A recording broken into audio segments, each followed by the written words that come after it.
Ok, bah, bonjour à tous et à toutes. Donc, je suis ravie de nouveau vous faire une présentation comme ça sur l'impact psychopathologique de la Covid.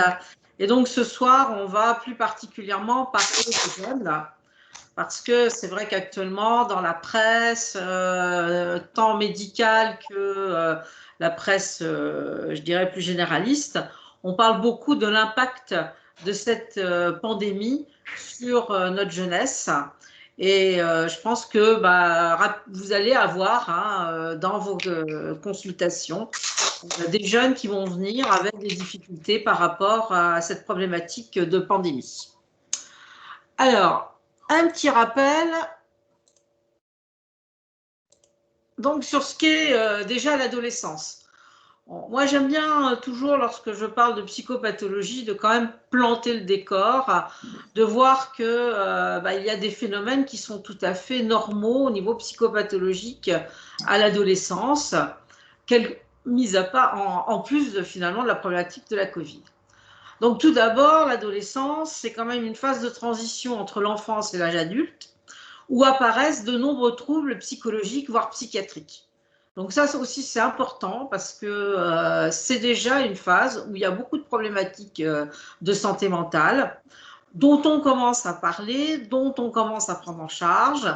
Mais c'est vrai qu'il ne faudrait pas tout mettre sous le dos de la Covid.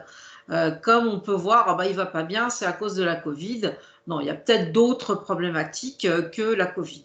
Donc c'est important d'être vigilant à ça, c'est que l'adolescence, ce n'est pas une phase de la vie qui est facile pour l'être humain, comme toutes les phases de transition, hein. Que ça soit l'adolescence, que ça soit le passage je dirais de la jeunesse à l'âge plus adulte, voire à la retraite, c'est toujours des moments qui sont difficiles dans la vie d'un être humain et que ça demande des capacités d'adaptation, ça demande des capacités de projection, ça demande beaucoup de choses et que certaines personnes, s'ils ne sont pas assez armés auparavant, eh bien, peuvent décompenser au niveau psychologique et psychiatrique. Donc, quels troubles on va trouver le plus souvent au moment de l'adolescence, hein? Donc, c'est l'apparition de ce qu'on appelle les troubles du comportement. Donc, un trouble du comportement, c'est vraiment l'expression de difficultés d'adaptation. Ça, c'est important. Un trouble du comportement n'est pas d'emblée psychiatrique, c'est déjà une difficulté d'adaptation. Et puis, c'est après coup, si vraiment l'adaptation ne se fait pas bien, que l'on peut arriver sur une pathologie psychiatrique. Mais j'insiste là-dessus parce qu'actuellement, on parle beaucoup de troubles du comportement. Et puis, dès qu'il y a un trouble du comportement, paf, on envoie ça à la psychiatrie. Moi, je trouve que c'est parfois un peu rapide, d'autant que même si ça part d'un bon sentiment, il reste quand même, par rapport à la psychiatrie, beaucoup d'a priori négatifs. Et pratiquement, vous avez un trouble du comportement, vous vous retrouvez en psychiatrie, forcément, vous avez une maladie psychiatrique. Non, là-dessus, je pense que je ne suis pas du tout d'accord là-dessus, mais il faut y faire attention. Alors, qu'est-ce qu'on va avoir comme troubles du comportement qui vont apparaître à l'adolescence? Eh bien, ce sont les troubles du sommeil. Ça, c'est assez paradoxal parce que pour ceux qui ont des adolescents à la maison, l'adolescence, c'est un peu une marmotte, hein. C'est incapable de dormir 12 heures d'affilée, ce que, arrivé à un certain âge, on n'arrive plus à faire. Néanmoins, quand même, un adolescent qui commence à moins dormir, ou même, ce qui est le pire, c'est les inversions du rythme du sommeil. Parce que vous avez des adolescents qui ne dorment pas des nuits parce qu'ils sont sur leur ordinateur, parce qu'ils ne vont pas bien, et puis la journée, ils dorment toute la journée. Donc le sommeil, les troubles du sommeil chez l'adolescent, c'est quand même un symptôme qui doit interpeller parce que c'est quand même le symptôme d'un mal-être, déjà au moins d'un mal-être, avant même que ça soit psychiatrique. Autre trouble du comportement caractéristique de l'adolescence, ce sont les troubles du comportement alimentaire. Bon, là, je ne vous ferai pas de cours sur l'anorexie mentale, sur la boulimie, sur les prises de poids au moment de l'adolescence, hein. Donc ça aussi, la sphère alimentaire est quelque chose d'important parce que ça renvoie au plaisir oral, ça renvoie à comment gérer ses anxiétés, ça renvoie à plein de choses au niveau de l'alimentation. Et donc là, c'est quand même aussi un endroit, un domaine, pardon, où il y a souvent des troubles du comportement alimentaire qui sont le symptôme de troubles psychologiques déjà chez l'adolescent. Et puis, dernier trouble du comportement qui me paraît important chez l'adolescent, c'est la notion d'intolérance à la frustration. Alors ça, vous allez me dire, bah oui, mais tous les adolescents sont un peu intolérants à la frustration. Oui, maintenant, les adolescents n'aiment pas être frustrés, être conseillés, être, entre guillemets, commandés. Ils vivent ça à chaque fois comme une agression, hein, comme une intrusion dans leur sphère personnelle. Je pense que là aussi, il y a une part, oui, c'est normal qu'ils soient parfois un peu intolérants à la frustration, qu'il y ait une psychorigidité de la pensée chez l'adolescent, c'est normal aussi, parce qu'on n'est pas encore dans une phase de capacité d'adaptation, mais néanmoins, une trop grande intolérance à la frustration doit interpeller, hein, et ce n'est pas forcément que du caprice, c'est peut-être aussi le symptôme d'une souffrance dont l'adolescent n'ose pas parler, n'arrive pas à parler et va se renfermer sur la phase de l'agressivité. Alors, qu'est-ce qu'on a aussi en adolescence au niveau des psychopathologies? On a souvent un sentiment de mal-être, une anxiété. Hein, c'est souvent à ce moment-là qu'apparaissent le ressenti du mal-être et de l'anxiété. Quand on a 8-9 ans, en général, c'est quand même beaucoup plus rare, hein, cette notion de mal-être et d'anxiété. Par contre, l'adolescence est quand même caractérisée par ce sentiment de mal-être, d'anxiété, parce qu'à l'adolescence, on commence à percevoir, hein, les capacités de projection, de se projeter dans un avenir ou pas. Et c'est vrai que lorsque l'avenir paraît compliqué, difficile, eh bien, c'est normal que ça rejaillisse sur ce sentiment de mal-être et d'anxiété. L'adolescence, comme je vous disais, c'est le début des troubles psychiatriques, donc c'est le début des dépressions, c'est le début des troubles bipolaires, c'est le début des psychoses. Ça, c'est important. Lorsqu'on parle de troubles psychiatriques, de maladies psychiatriques, eh bien, quand on remonte l'anamnèse, la plupart du temps, entre autres sur les troubles bipolaires et les psychoses, ça débute à l'adolescence. On ne débute pas une schizophrénie à 80 ans, hein. Ça, c'est du grand n'importe quoi. Ça, c'est, je sais pas, c'est peut-être des idées de gériatres, mais ce n'est pas du tout des idées de psychiatres. Donc, tout ça pour vous faire un petit clin d'œil que la personne âgée qui délire, elle n'est pas psychotique, hein. C'est autre chose, hein. C'est différent. Par contre, les délires, les processus de délire, de repli sur soi chez l'adolescent, oui, ça signe quand même la problématique de la psychose. Et puis, dernier point, hein, c'est l'impact de la prise de toxiques sur le psychisme de l'adolescent, que ce soit l'alcool ou le cannabis. Je rappelle que le cerveau d'un adolescent n'est pas complètement construit. Tout ce qui est encore interconnexion neuronale est en plein développement. C'est d'ailleurs pour ça qu'il y a souvent cette intolérance à la frustration, parce qu'il n'y a même pas les capacités, je dirais, neuroanatomiques d'adaptation du cerveau. Et l'alcool et le cannabis, c'est très, très toxique sur le psychisme. J'entendais ce matin à la radio une émission sur doit-on légaliser le cannabis. Moi, je trouve que c'est une grande bêtise parce que le cannabis fait vraiment des grands dégâts sur le psychisme. Bon, je déborde un petit peu, mais on est dans l'actualité. Puis ce soir, j'ai un peu moins de diapos que l'autre jour. On voit bien ce qui s'est passé, hein, sur l'affaire Halimi, hein, où quand même, parce que sous cannabis, la personne avait développé une psychose, une bouffée délirante aiguë, et que du fait de cette bouffée délirante aiguë, elle a tué Madame Halimi, ça a été reconnu comme une irresponsabilité pénale. Donc ça veut bien dire que la prise de toxiques peut entraîner des dégâts importants sur le cerveau. Hein, et si ça a été reconnu comme abolition du discernement, c'est pas simplement parce qu'il avait pris du cannabis, c'est parce que ce cannabis avait détruit son cerveau. Et donc, c'est vrai que la prise d'alcool, de cannabis, parce que le sevrage, le manque, hein, entraîne des troubles anxieux et des mal-être. Donc, là aussi, insister là-dessus chez les adolescents. Bon, ça, c'était donc une petite vignette clinique sur l'adolescence. Je peux vous poser une question? Oui, je vous en Je ne sais prie. pas si on m'entend. Oui, moi j'avais entendu, mais je ne sais plus dans les pays où il y a eu une légalisation du cannabis, que finalement la légalisation permettait peut-être que les jeunes pour qui c'est le plus délétère, les adolescents, soient moins exposés parce que du coup il y aurait moins de circulation de marché noir, etc.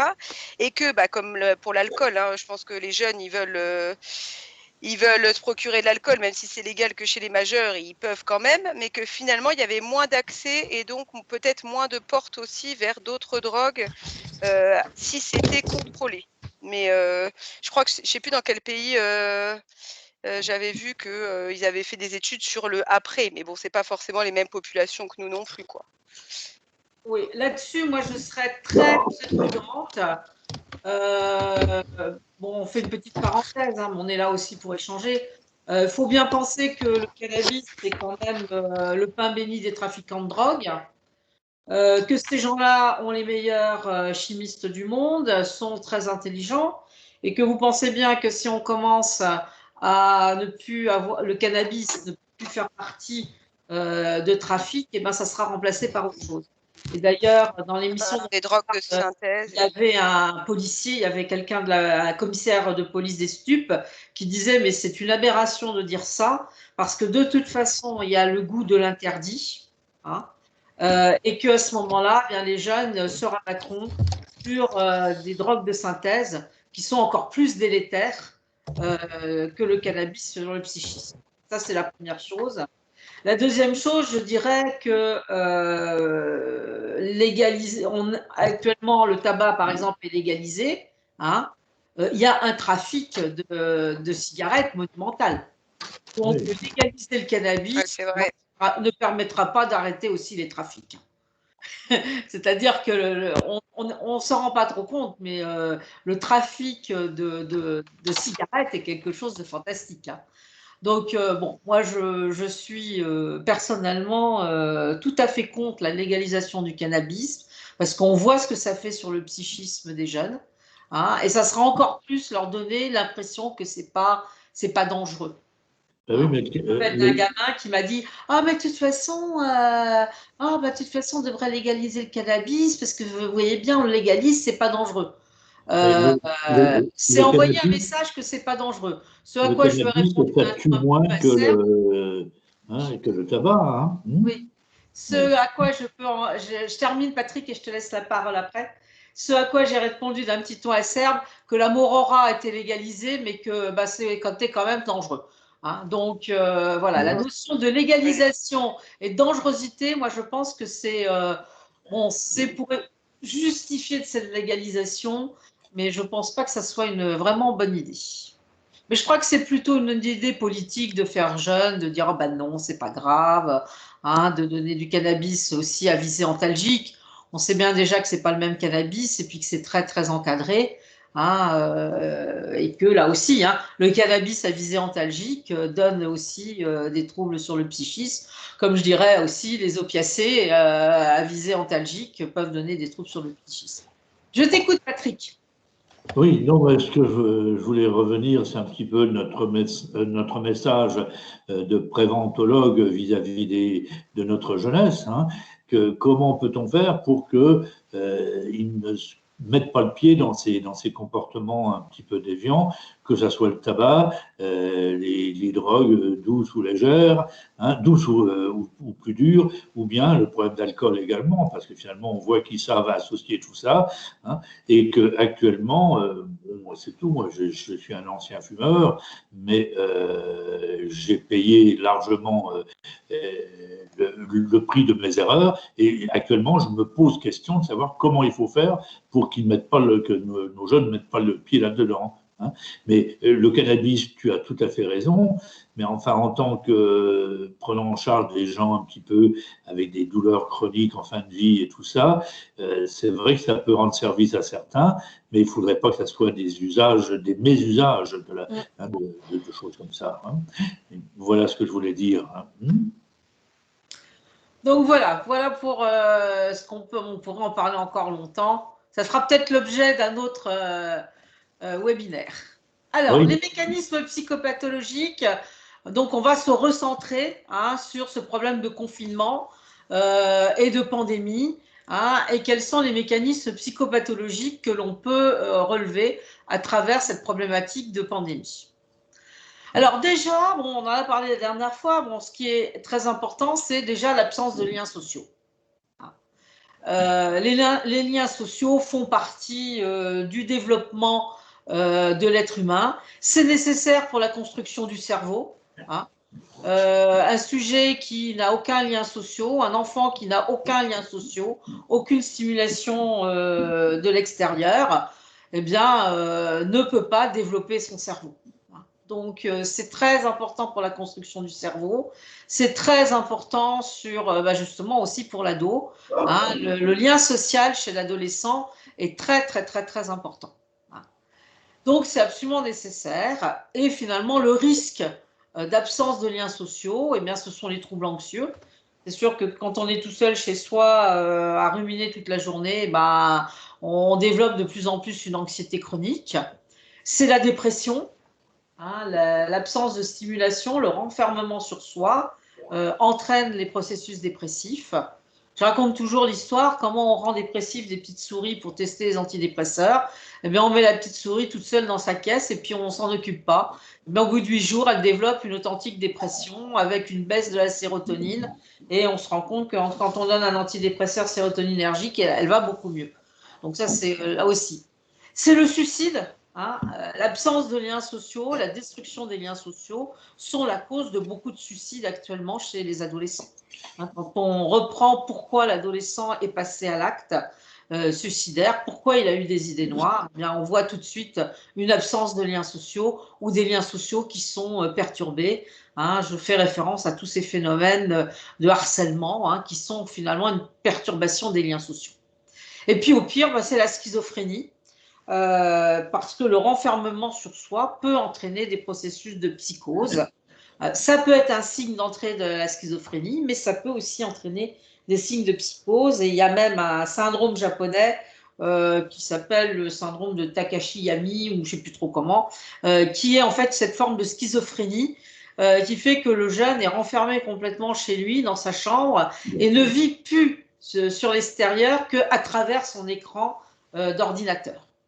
Donc voilà, donc on peut développer aussi des formes de schizophrénie chez ces jeunes qui passent des heures et des heures sur leur ordinateur, avec finalement le faux espoir qu'ils ont des liens sociaux à travers leur ordinateur. Mais c'est justement là ce que je pointe, la limite des réseaux sociaux. Les limites des réseaux sociaux, c'est pas du lien social vraiment d'échange. C'est le début d'un lien social peut-être, mais qu'il faut concrétiser par l'échange, et je dirais même l'échange physique. Ça me paraît important. Mais quand je parle aussi limite des réseaux sociaux, c'est qu'on se rend compte que finalement, malgré tous ces réseaux sociaux, les adolescents sont actuellement en souffrance du fait qu'ils ne voient plus leurs copains physiquement, qu'ils ne vont plus à l'école, qu'ils ne vont plus à la fac, voire même qu'ils ne vont plus travailler. Et pourtant, il y a les réseaux sociaux. Et ça, on voit tout à fait ça entre la première et la deuxième vague. Lors de la première vague, les réseaux sociaux ont été vraiment pris d'assaut, ont beaucoup fonctionné. Les gens faisaient des apéros sur Facebook. Donc, les liens sociaux étaient pris comme complément ou à la place de cette perte des liens sociaux. Et là, lors de la deuxième vague, on en parle de moins en moins et on voit bien que il y a une limitation sur ces réseaux sociaux. Et que l'amitié virtuelle, ça vaut pas, c'est pas aussi bien que l'amitié réelle et en présentiel et en échange. Donc ça aussi, c'est important de voir cette limite des réseaux sociaux. Alors, dans la même dynamique, qu'est-ce qui pose problème chez l'adolescent? C'est la perte des repères. Alors, un adolescent a besoin de repères. C'est très, très important, les repères chez l'adolescent. Vous changez le papier peint de la chambre de votre ado, il va être presque perdu. C'est une période où, en fait, comme d'un côté, on est dans l'évolution. D'un autre côté, on a besoin de repères pour partir d'une base solide pour mieux évoluer. Hein. Et la perte des repères est très, très importante chez les adolescents. Alors, les premiers, bien sûr, les repères amicaux, hein, la relation avec les pairs, PAIR, est quelque chose de très, très, très important chez l'adolescent. Et c'est d'ailleurs ce qui a fait le succès des réseaux sociaux.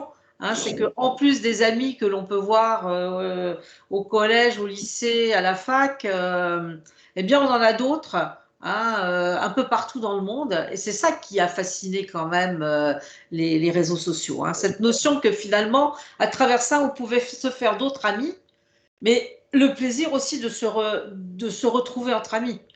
Hein, je renvoie quand même à toutes ces fêtes hein, que l'on déclenche avec un post sur Facebook. Hein, et il y a 50 personnes qui viennent, donc en réel. Donc on voit bien hein, l'importance quand même du lien physique. La perte des repères familiaux, les parents, on en parlait la semaine dernière, qui sont en télétravail, qui sont à la maison ou qui ont des difficultés économiques. Les frères et sœurs, hein, qui sont soit présents, soit pas présents. Hein, si les frères et sœurs sont déjà partis faire des études, eh ben, ils sont bloqués sur leur lieu d'études, ils ne rentrent plus à la maison. Les grands-parents, bien sûr, hein, ça aussi c'est important, parce que les adolescents sont très, très attachés à leurs grands-parents. Hein, on voit ça, c'est certainement parce que on est dans une société où finalement le rapport à l'ancien est un peu différent, mais qui retrouve chez le grand-parent une certaine empathie, hein, moins de conflits qu'avec les parents. Donc c'est vrai que la place des grands-parents est importante dans les repères des adolescents. Et on voit d'ailleurs de plus en plus d'adolescents qui font des dépressions lors du décès des grands-parents. Ça, c'est quelque chose qui est assez nouveau, qu'on ne voyait pas il y a une vingtaine d'années et qu'on voit de plus en plus, hein, ce mal-être parce que les grands-parents sont partis. Donc, c'est un peu voilà, le rapport à la mort, certainement, hein, cette mort qui devient réelle, qui passe du virtuel au réel, mais aussi au niveau des affects, hein, il y a certainement des choses qui sont différentes avec les grands-parents qu'avec les parents. Le mode de vie, hein, oui, le mode de vie change complètement. Hein, à la maison, on est obligé de vivre avec les uns avec les autres. Donc, on peut peut-être pas plus autant faire le chef à la maison. Le mode de vie à l'école ou à la fac, hein, où on se voit qu'une semaine sur deux, où on est en visioconférence, où finalement à la fac, même on ne peut pas faire la fête. On a l'impression, les adolescents ont un peu la pression, enfin surtout les jeunes, un peu plus les jeunes après 18 ans qui sont à la fac, ont l'impression qu'on leur, entre guillemets, vole leur jeunesse. Hein, parce qu'ils ne peuvent pas se rencontrer, parce qu'ils ne peuvent pas aller boire un coup avec les copains, parce que... Et ça, tout ça, c'est une perte des repères, parce que au-delà de l'aspect convivial, lorsqu'un adolescent part à la faculté, finalement, il est obligé de se construire de nouveaux repères. Et il va se construire des repères dans les relations qu'il va nouer à l'autre. Hein, en plus, bon, bien sûr, du travail qu'il a à faire, mais c'est aussi une part très importante de l'adaptation de l'adolescent qui quitte la maison, qui quitte le cocon familial pour aller ailleurs, dans une grande ville, pour changer complètement son mode de vie. Il a besoin hein, des contacts sociaux pour bien se sentir. Et moi, j'ai eu quelques cas comme ça de jeunes filles et d'un jeune garçon qui ont développé une dépression parce que, ils pouvaient pas sortir, ils étaient enfermés dans leur appartement ou dans leur chambre étudiante, pouvaient pas aller au resto U. Enfin bon, donc tout l'aspect, je dirais, un peu rigolo de la fac qui permet de s'adapter, de quitter la maison, de voler de ses propres ailes n'existe pas. Et je pense que ça aussi, ça entraîne une très très grande souffrance chez les adolescents. Et puis toutes les activités de loisirs hein, aussi, ils ne peuvent plus faire de sport, hein, ils ne peuvent plus voir leurs copains, ils ne peuvent plus sortir, ils ne peuvent plus aller boire un pot, ils ne peuvent plus aller en boîte. Et donc ça, tout ça, c'est quand même un manque pour les jeunes. Et puis voilà, donc tout ça, cette perte de repères, ça révèle les difficultés d'adaptation si déjà il y en avait. Hein, il y a des jeunes, ils sont plus ou moins capables d'adaptation. C'est sûr que ces pertes de repères, hein, c'est vraiment délétère. Alors, après, donc, les amis, les pertes de repères, l'absence d'avenir. Ça aussi, c'est important. Hein. Le jeune, c'est un être d'avenir qu'il doit construire. Donc, il a besoin de modèles, il a besoin d'accompagnement. Or, actuellement, avec la rupture des liens sociaux, avec l'isolement, avec oui, cet avenir qu'on ne connaît pas, hein, c'est très, très, très, très anxiogène. Hein. C'est déjà anxiogène pour les adultes, mais pour les jeunes, c'est encore plus anxiogène. Voilà, je suis en train de travailler, je prépare un concours, est-ce que je vais pouvoir passer mon concours? Exemple. Est-ce qu'à la fin de mon année scolaire, je vais trouver du travail? Hein, ça, c'est un sacré problème actuellement. Hein. Il y a beaucoup de jeunes qui sont sortis l'année dernière des écoles diverses et variées qui, du fait de la crise économique et de ses conséquences, ne trouvent pas de travail. Hein. Ça, on n'en parle pas beaucoup. Et puis alors, ceux-là, le problème, c'est comme ils n'ont jamais travaillé, ils ont le droit à aucune aide. Hein, ils sont plus étudiants, donc ils n'ont pas d'aide. Et comme ils n'ont jamais travaillé, ils n'ont le droit à aucune aide. Donc là, c'est là aussi hein, le problème de la crise économique, de ses conséquences. Hein, c'est très, très anxiogène pour nos jeunes. Et puis la peur de la maladie. Bah oui, hein, un jeune, par définition, dans sa tête, il vainc toutes les maladies. La maladie, elle ne passe pas par la jeunesse. Hein, et puis tout d'un coup, pof, hein, on tombe malade. C'est une maladie qui touche les jeunes. Hein, il faut le savoir, hein, pas que les personnes âgées. Donc, c'est vrai que ça peut susciter une réelle peur de cette maladie et une peur logique. Hein. On n'est pas simplement que dans la phobie. Alors, j'en ai parlé déjà un petit peu, mais aussi, voilà, hein, les difficultés sociales et économiques. Donc, on va retrouver la vie en confinement, la promiscuité familiale, la perte d'emploi ou la non-obtention d'un premier emploi. Bon, quand j'entends perte d'emploi, je pense aussi à tous les petits emplois étudiants qui n'ont pas pu se faire cet été parce que il y avait plein de choses qui étaient fermées et puis qui n'ont pas pu se faire tout au long de l'année. Tout ce qui est travail dans les restaurations, tout ce qui est emploi d'intérim, c'est très très compliqué actuellement. Et puis, il y a aussi les difficultés sociales et économiques des parents qui ont un impact, bien sûr, sur les jeunes. Ça, c'est évident. Alors, qu'est-ce qu'on observe comme trouble? Tout d'abord, les séquelles psychiques du confinement. En premier lieu, ce qu'on va trouver, c'est de l'anxiété. Il y a eu une étude, je vous en parlerai juste après, hein, avec les pourcentages, mais qui dit que plus de la moitié des jeunes étudiants sont dans un registre d'anxiété. Hein. Donc une anxiété, alors c'est pas que la simple anxiété, oui, je suis un peu anxieux parce que je sais pas ce qui va se passer. Non, c'est vraiment une anxiété pathologique qui entraîne une souffrance psychique. Autre phénomène qu'on voit, ce sont l'apparition de phobies. Alors chez les jeunes, souvent il y a les phénomènes de phobie, hein, parce que là aussi, les peurs, l'inconnu, tout ça peut avoir certains retentissements chez le jeune. Alors la nosophobie, hein, donc la peur des maladies, l'agoraphobie, hein, on n'ose plus sortir, rencontrer des gens. Hein, on nous dit tellement, il ne faut pas les rencontrer, sinon vous allez devenir malade, qu'on ne rencontre plus personne. Les phobies scolaires, ça on en voit beaucoup. Hein, alors phobie scolaire ou phobie, je dirais, universitaire, hein, où les enfants n'osent plus aller à l'école, hein, tellement on leur dit « Ah, c'est dangereux l'école, tu risques d'attraper une maladie, tu ne peux plus embrasser tes copains, tu ne peux plus serrer la main à la maîtresse. » Enfin bon, donc voilà, ça c'est quand même très anxiogène. La thanatophobie aussi, hein, la peur de mourir, hein, voilà, aussi, hein, ça c'est, on est confronté hein, quand même à la problématique de la mort. Hein, quand les gamins, ils regardent la télé comme nous et quand à un moment on égrenait les morts tous les jours, il y a eu tant de morts en plus. C'est vrai que ça crée quand même de sacrées angoisses. Et puis on va retrouver alors ce dont je vous parlais au tout début de l'intervention, les troubles du sommeil, avec des cauchemars, des insomnies, voire des hypersomnies, hein, où l'ado ou le jeune dort toute la journée, hein, il n'arrive plus à se lever.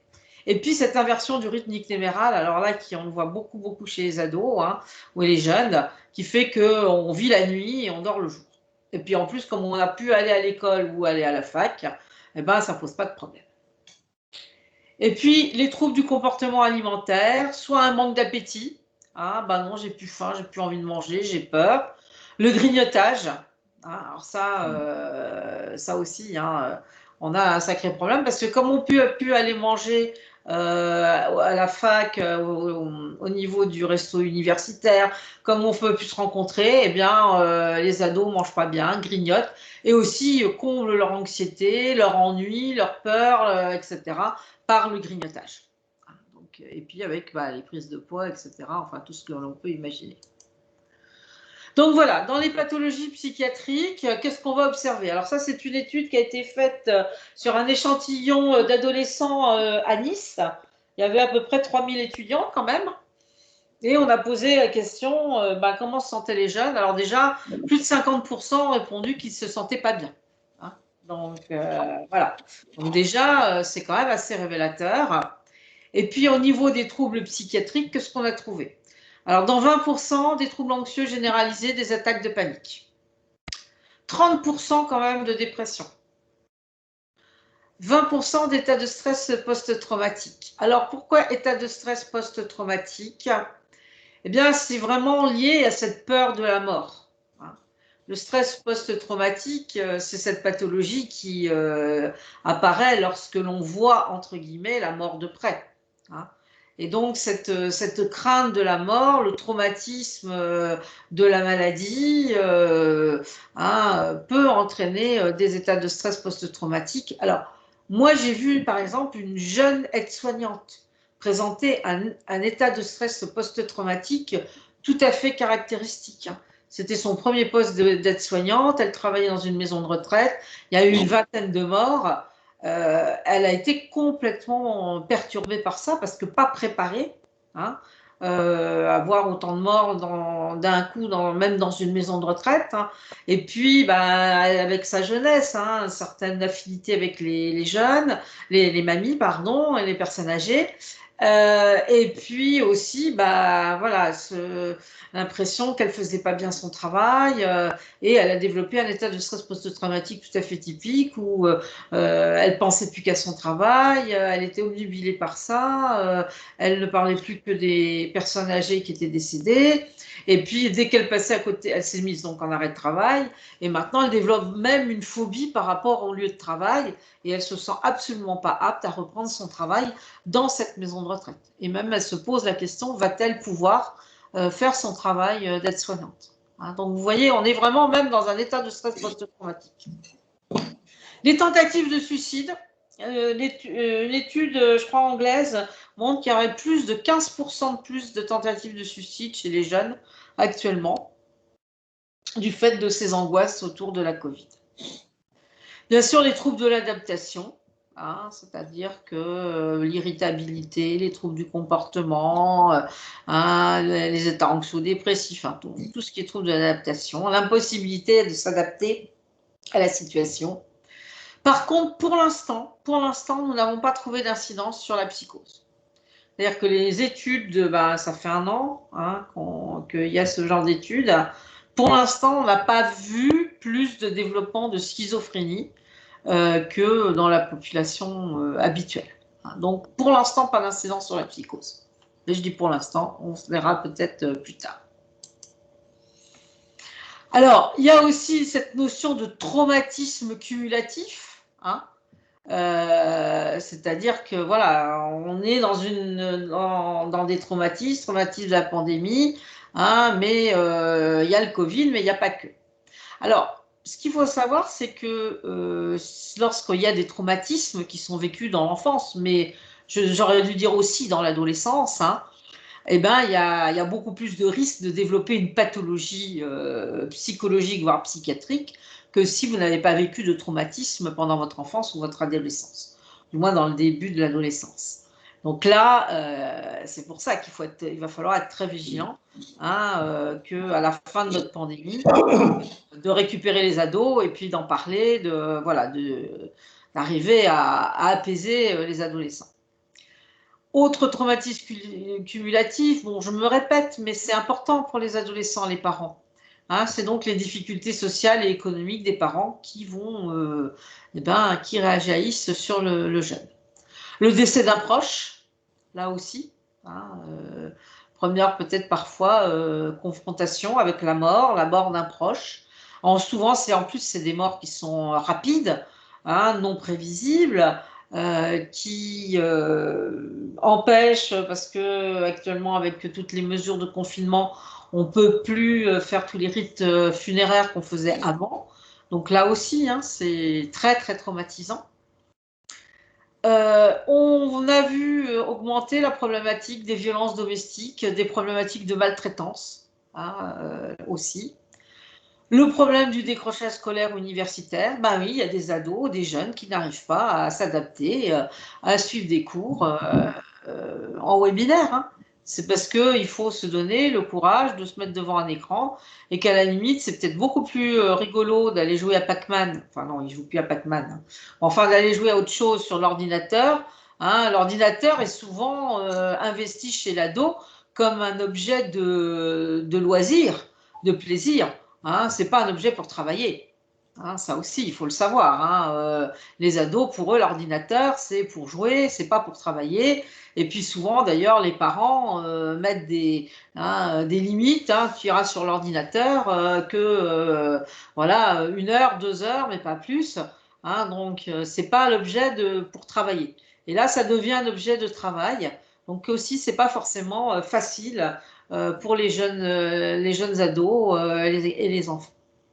Et puis, on voit l'explosion de la violence. Hein, ça aussi, c'est un sacré problème.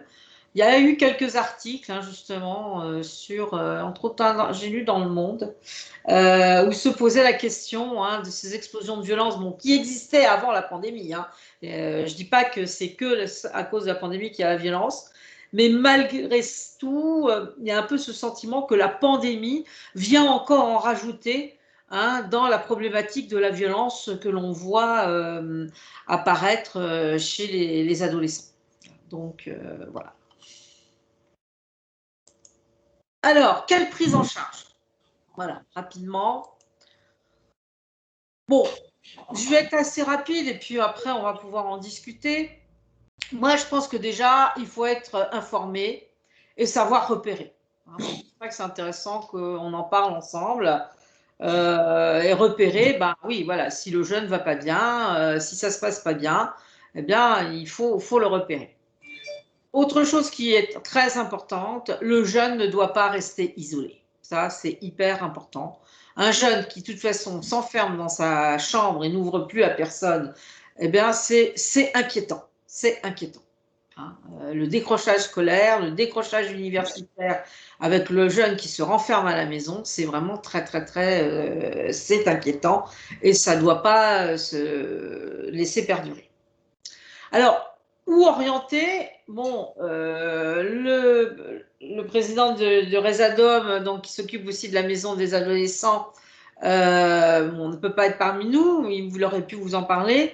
Bon, il faut savoir qu'il y a quand même ce qui s'appelle la maison des adolescents, hein, dans tous les départements, il doit y en avoir une. À Bar-le-Duc, elle est place Aix-Elmans. Il ne faut pas hésiter hein, de dire aux ados d'aller pousser la porte de cette maison des adolescents. C'est un lieu qui est neutre, hein, c'est un lieu d'orientation, c'est un lieu d'écoute. C'est pas la psychiatrie, c'est pas la psychologie. Hein. Donc, et je pense que d'ailleurs actuellement la maison des ados et Résadom travaillent beaucoup hein, sur le soutien des jeunes du fait de la Covid. Alors pour les étudiants, il suffit d'aller sur Internet. Je sais qu'à l'université de Nancy-Lorraine, ils ont mis en place des cellules d'écoute. Je pense qu'à l'université de Reims aussi. Donc là aussi, hein, bon, j'ai pas les adresses hein, parce que pour l'instant, j'ai pas eu à les utiliser, mais il faut savoir, hein, vous allez sur Internet et il y a toutes les adresses pour orienter les jeunes. Et souvent, les jeunes le savent même mieux que nous, donc il faut pas hésiter de leur dire, bah voilà, tu sais, je pense qu'à ta fac, ils ont mis en place des cellules d'écoute, hein, donc voilà. Et puis, si vraiment ça vous paraît grave, bah, il faut pas hésiter à orienter vers un CMP. Hein, il y a des structures, hein, alors soit des structures adolescents, hein, quand ils ont en dessous de 16 ans, soit pour adultes, alors entre autres à Bar-le-Duc. Hein, sachez qu'à Bar-le-Duc, au CMP de Bar, il y a quand même une équipe mobile adolescent qui est tout à fait à l'écoute, hein, des gamins et qui intervient rapidement. Hein. C'est vrai que pour les adolescents, il faut une intervention qui est rapide. Et entre autres, donc au CMP Place Aix-en-Mance, pour les jeunes de plus de 16 ans, il y a une équipe mobile adolescent qui intervient très rapidement, qui prend en charge rapidement l'adolescent, hein, pour une écoute, hein, simplement une écoute. Et puis, je pense aussi, ben voilà, dernier message que je voulais vous envoyer, c'est savoir recréer une nouvelle vie de famille. Voilà, on est ensemble. Hein, avant, on n'est jamais ensemble, on n'a jamais le temps de se voir. Et bien là, on est ensemble. Hein, et pourquoi pas dire aux parents, oui, essayez de faire les choses ensemble. Ressortez le Monopoly, ressortez les jeux de cartes, ressortez tout ça. Hein, je pense que c'est très bon pour les adultes, hein, recréer une nouvelle vie de famille avec finalement l'ado peut plus aller voir ses copains, mais oui, mais il a toujours une famille, il a toujours des parents, hein, et je pense que ça peut être aussi quelque chose qui est important. Alors c'est sûr, vous allez passer pour des vieux réacs en disant mais non, on n'a rien à faire, mais je pense qu'aux parents, il faut peut-être leur dire, essayez de recréer une nouvelle vie de famille, proposer des choses en famille, profiter de cette période qui ne va pas durer, hein, où enfin la famille peut se recentrer sur elle-même, eh bien, de le faire. Et je pense que ça, c'est un beau message que l'on peut envoyer aux jeunes et aux autres. Voilà, et j'ai fini. Oui. Moi, j'aimerais bien t'interpeller un petit peu, Patricia, au sujet donc d'une certaine évolution et d'une prise en charge qu'on aurait tendance pour prendre des mots modernes, à parler de résilience. Hein, et je rappellerai un petit peu le bouquin de Martin Gray, là, au long de tous les miens. Hein, donc, on vit quand même, comme tu l'as bien souligné, des moments où les jeunes peuvent se poser des questions sur leur avenir d'une part, mais aussi sur le risque de mort, que ce soit chez leurs proches, leurs proches parents ou leurs grands-parents qui sont considérés, on le dit partout, comme des gens vulnérables. Hein, mais comment peut-on stimuler un peu ces réflexes de résilience? Hein, Boris Cyrulnik, l'a bien souligné aussi dans tous ses travaux et toutes ses conférences. Hein, c'est quand même important de savoir rebondir pour se faire comprendre facilement. Hein, qu'en penses-tu? C'est un peu le message que je donnais à la fin, quoi. Hein. Je pense que pour en fait stimuler la résilience, il faut redonner entre guillemets de la normalité à la situation. Hein, c'est-à-dire qu'après un traumatisme ou une situation traumatique, en fait, il faut redonner des repères normatifs. Et aussi peut-être utiliser, quand on est dans une situation complexe, redonner d'autres repères. Et c'est vrai que, par exemple, se recentrer sur la vie de famille, c'est hyper important. Oui, quand on parle de résilience, par exemple, je pense à Boris Cyrulnik parce qu'il a beaucoup étudié tout ce qui est la résilience dans des traumatismes très graves, y compris les traumatismes d'emprisonnement, de déportation, de choses comme ça. Oui, et il remarquait que les personnes qui étaient dans les camps de concentration, le fait qu'ils redonnent une certaine normalité, entre guillemets, dans leur détention, permettait plus de travail de résilience que celui qui ne l'avait pas fait. Donc, par exemple, continuer à fêter Noël, continuer à fêter les anniversaires, tu vois ce que je veux dire? C'est-à-dire, c'est garder des repères normatifs. C'est comme ça qu'on crée la résilience. Hein.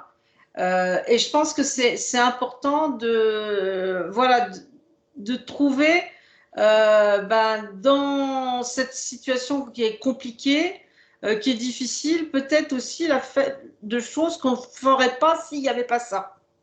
Ah oui, mais quand dans le début de ton exposé, tu parlais donc de rébellion contre l'injustice, tout ça. Ne penses-tu pas que pour nos jeunes qui ne sont pas encore trop formés à la vie, hein, ils peuvent justement réagir de cette façon-là s'ils se sentent un petit peu agressés dans leur intimité, dans leur schéma, non pas corporel, mais schéma d'avenir, hein. Donc, ils vivent des choses auxquelles ils n'ont pas été habitués, auxquelles ils n'ont pas été formés, hein, et ils sont obligés d'en faire l'expérience eux-mêmes, avec quelquefois la possibilité de s'en sortir, de rebondir, et puis de choses comme ça, puis d'autres fois de sombrer dans un marasme dû aux perspectives qui leur manquent, d'autant que les temps ne sont pas très florissants pour eux, avec les perspectives de chômage, avec les perspectives de tout ça. Hein. Donc, ouais, moi, je les plains. Hein. Je dis souvent, on est nous des vieux cons. Hein. On est une génération d'enfoirés, hein, parce qu'on a foutu nos vieux dehors en 68, et puis maintenant, c'est nos jeunes qu'on fout dehors parce qu'on ne peut pas leur trouver de boulot. Hein. Oui, non, mais c'est sûr que c'est pas simple, hein, la situation. J'ai pas la réponse à ces genres de questions. Hein. Le tout, je pense que voilà, c'est essayer d'être le plus normatif, voilà, d'être dans la bienveillance, dans l'empathie. Après, les adolescents, quand même, quand on est dans une certaine empathie, ils arrivent quand même à bien s'adapter. Hein. Ah, il faut qu'ils se sentent qu'il y ait quand même encore des repères. Et après, ils arrivent à s'adapter. Hein. C'est surtout la perte des repères, hein, qui est le plus délétère. Mais un petit peu comme tout le monde. À la limite, quand tu es dans la tempête, si tu arrives encore à garder le cap, tu passeras la tempête. Tu vois ce que je veux dire? Oui, oui, je comprends bien. Oui. Mais bon, c'est pas simple, hein, c'est sûr, c'est pas simple. Après, je vais être un peu provocatrice. Hein. Il y a eu d'autres générations. Il y a 100 ans, je ne sais pas les adolescents qui partaient à la guerre de 14 si c'était aussi joyeux que ceux qui se tapent la pandémie. Hein. Oui, la fleur au fusil. Hein. Voilà, hein. Je pense que malheureusement, dans l'histoire de l'humanité, il y a eu toujours des moments difficiles à passer. Et puis, quand ça tombe à certains moments de vie, c'est plus compliqué. Bon, voilà, et il faut le savoir, il faut l'entendre. Et je pense qu'il faut le repérer et pas forcément dire que c'est pas normal. Parce que ça aussi, le fait, moi, je deviens de plus en plus prudente. Bien sûr, on souffre, bien sûr, c'est compliqué, mais finalement, c'est quand même normal qu'on souffre. C'est pas facile ce qu'on est en train de vivre. Et ce qui me gêne toujours, c'est quand on en fait presque trop. Hein. C'est-à-dire, ah bah oui, les jeunes, ils souffrent, c'est pas bien, il faut qu'ils aillent voir les psychologues, il faut qu'ils fassent ci, il faut qu'ils fassent là. Ok, oui, bien sûr, mais d'un autre côté, est-ce qu'il ne faut pas dire, mais attends, c'est normal que tu souffres, attends, mais moi aussi je souffre, c'est compliqué. Hein. Et de renvoyer aussi ça d'une certaine normativité, je ne sais pas si le terme est bon, de la souffrance face à une difficulté, je pense que c'est important. Ouais, la dernière fois, j'ai eu l'ado dont je vous parle, elle avait eu des tas de problèmes dans sa vie, et on lui disait, mais attends, c'est normal, quoi. C'est normal. Hein, c'était une gamine qui avait déjà vécu des tas de choses dans sa vie, et puis qui n'était pas bien, et puis qui ne comprenait pas, et puis, attends, c'est normal de souffrir. Hein. Et je pense que là aussi, actuellement, on envoie trop de messages on ne peut plus exprimer ses émotions. À la limite, même un adolescent en colère, il a le droit d'être en colère. Hein. Je ne vois pas pourquoi on l'empêche d'être en colère. Hein. De partir en claquant une porte, bah ouais, t'as claqué la porte, bah ouais, tu t'es exprimé, c'est bien. Hein. Bon. Non mais tu vois ce que je veux dire. Oui, hein. mais... On est là, ah bah non, il n'est pas content, il m'a répondu, il a claqué la porte. Bah oui, il était peut-être en colère. Hein. Ah oui, mais pour certains, il n'a pas respecté la norme de la bienséance ou de notre éducation rigide et puis souvent mal adaptée. Hein. Bah oui, tout à fait. Oui, parce qu'elle ne respecte pas, comme tu le dis, le droit à dire je ne suis pas d'accord. Ah, c'est comme le droit, on n'a plus le droit de pleurer, on n'a plus le droit d'être en colère, on n'a plus le droit d'avoir des états d'âme, c'est pas bien. Ah, et ça, je pense que c'est un sacré problème. Oui, Stéphanie. Finalement, on l'a aussi dans le somatique, hein, parce qu'on a aussi beaucoup de gens, notamment après un certain âge, qui ne comprennent pas qu'ils sont fatigués, qui ne comprennent pas qu'il puisse y avoir des douleurs articulaires alors qu'on peut soulager, mais qui sont dans le refus que ça soit aussi physiologique, enfin normal de ressentir ces choses-là et donc comme sur le point de vue psychologique, quoi. Ah, Le tout à fait que le fait. deuil, c'est difficile, que, oui, il y a plein de situations qui sont difficiles et que c'est alors c'est pas l'accepter en disant, «Oui, c'est comme ça et voilà», mais il y a pas forcément à médicaliser, quoi. Mm. Ah, mais je suis tout à fait d'accord avec toi, hein. Je pense qu'on médicalise beaucoup trop maintenant les choses, hein. C'est vrai, parce que les gens, bon, ils ont mal aux genoux parce qu'ils ont de l'arthrose, bah oui, hein. Et ils en veulent à leur médecin, et après, c'est la faute du médecin s'ils ont mal, hein, en plus. Est-ce qu'il y a d'autres questions? Est-ce Alors que... oui, parce que moi je savais pas qu'il y avait une équipe mobile, ado, donc comment c'est le même, c'est les coordonnées du CMP pour les Ouais, contacter? ouais. OK. À Donc je partir suppose alors, l'équipe mobile ado, elle est intersectorielle, hein. Donc, il y en a une pour moins de 16 ans et une pour plus de 16 ans. Mais il suffit de OK, contacter le CMP et puis à ce moment-là, selon l'âge du gamin, ils t'orienteront. oui Et en d'accord. général, l'équipe mobile ado, elle est composée donc d'une infirmière et d'une psychologue, et avec possibilité de rendez-vous pratiquement dans la semaine, hein. Et souvent, c'est sur le mercredi qu'on s'est calé pour que, en fait, D'accord. les jeunes puissent venir. Voilà. OK. Il y a Merci. Madame Kelly qui veut poser une question. Oui, bonsoir. Je veux juste savoir par rapport à l'équipe mobile ado, elle n'intervient que sur le secteur de Bar-le-Duc ou elle peut se déplacer jusque Commercy et le Sud-Meusien? Oui, elle fait. Alors, il y a aussi. Alors, je parlais Bar-le-Duc parce qu'elle est centralité sur Bar-le-Duc, mais il y a des gens aussi sur Commercy. Il y a le même dispositif sur Commercy. Donc, vous pouvez aussi appeler le CMP de Commercy adulte. Alors, par contre, je ne sais pas si l'équipe mobile ado en dessous de 16 ans intervient à Commercy. Il faut les appeler. Puis, de toute façon, on vous réoriente, hein, il n'y a aucun problème. D'accord. Moi, du coup, puisque j'ai la parole, je vais juste faire une remarque par rapport au lien à recréer avec la famille et comment on pourrait dire, au cadre ou aux nouveautés qui sont source d'angoisse. Je ne suis pas sûre que de proposer à des parents de sortir les jeux de cartes et le Monopoly, ce soit quelque chose de très enthousiasmant et pour les enfants et pour eux, parce que les parents que moi je rencontre, par exemple, qui sont quand même des gens qui ont une quarantaine d'années grand max, c'est pas dans leurs habitudes majoritairement, hein. On a quand même quelques-uns qui le font, mais de jouer avec leurs ados. Bah oui. Bah oui, bah c'est bien Donc, dommage, justement. c'est de recréer quelque chose qui peut être enrichissant. C'est peut-être le moment de leur dire pourquoi pas, reprenez le plaisir de jouer avec vos ados. Ça vous fera du bien aussi. Bah, je pense que ça aussi, hein, tout ce qui était échanges familiaux, tout ça, à travers le jeu, à travers. C'était bien, quoi. Hein, ça permet de. Mais qu'ils fassent l'expérience. Je suis sûre que ils trouveront du plaisir, hein. Oui, non, parce qu'il y a des tas de choses. Tu parles là, je viens de voir avant-hier une publicité. Ils ont fêté, je ne sais plus quoi, le cinquantenaire du Milborn, par exemple. C'est un jeu avec lequel on a joué. On s'est bagarré comme gamin pour tout ça. On va voir les pompiers. Oui, moi j'ai la crevable, de toute façon. Oui. Non, il y a ça, il y a le nain jaune, il y a des tas de jeux qu'on faisait en famille, et puis c'est vrai que ça serrait vachement les liens, hein. Alors, comme tu le dis, pourquoi pas, hein, il faut reprendre peut-être ces habitudes-là, hein. C'est peut-être nos jeunes qui se sont un petit peu isolés dans leur monde d'environnement avec les copains, et s'isolant de la famille, quoi. C'est dommage, peut-être. Et puis c'est peut-être aussi notre manque d'activité. Je soulignerais quand même le fait que majoritairement, les parents sont aussi à jouer sur Internet, hein. Et bien justement, ça leur ferait du bien peut-être aussi de changer et de redécouvrir leurs ados.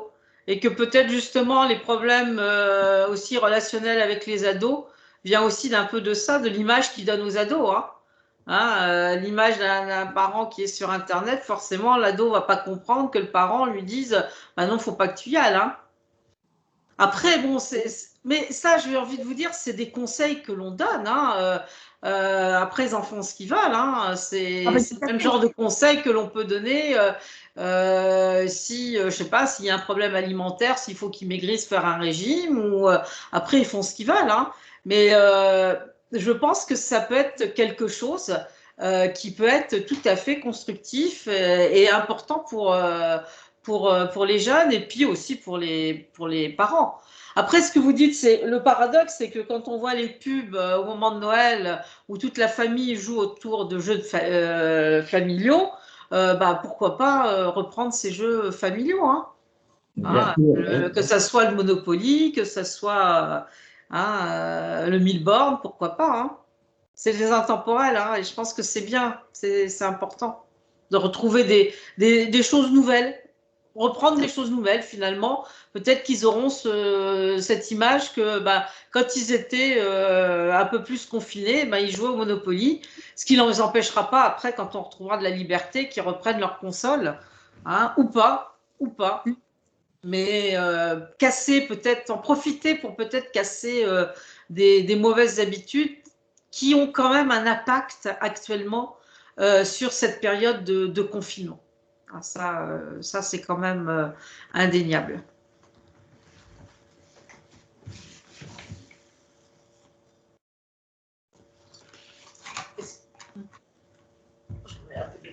Est-ce qu'il y a d'autres questions?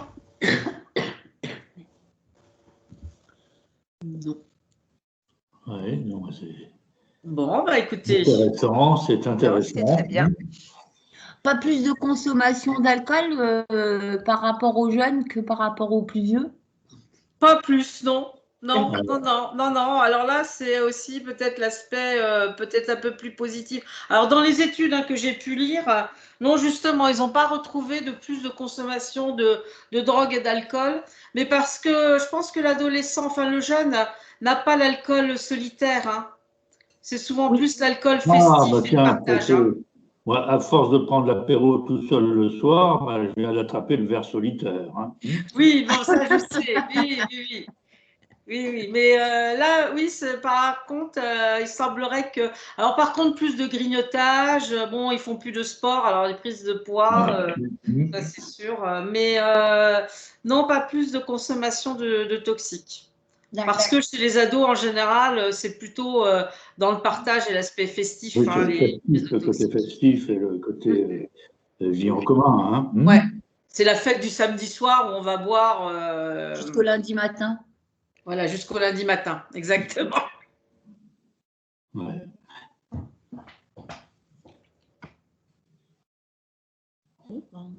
Eh bien, écoutez.